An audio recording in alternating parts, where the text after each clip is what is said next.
Здравейте, приятели!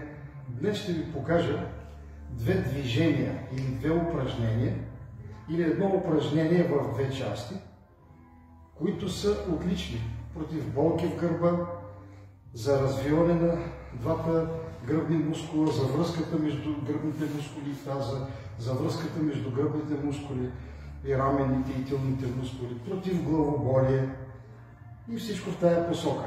Отлични са и за против остеопороза. И така да действаме. Изходно положение сме на колене.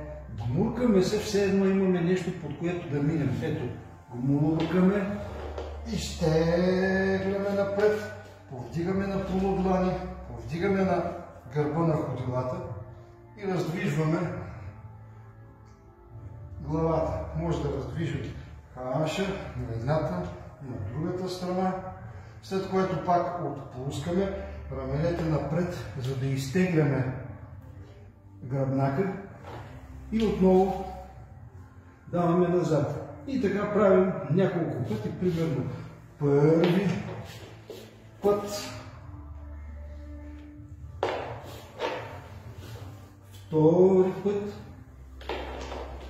вдигаме на полудлани и трети път.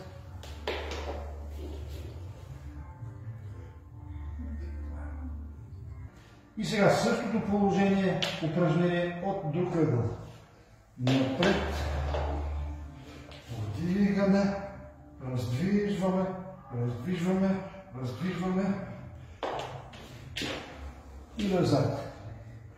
Едно, т.е. едно стана, това е второто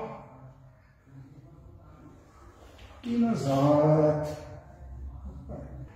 И следващото движение.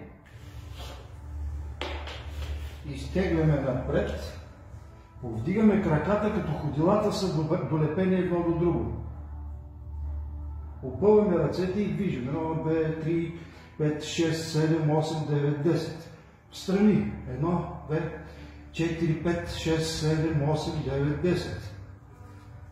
1, 2, 3, 4, 5, 6, 7, 8, 9, 10. Сега връщаме бавно.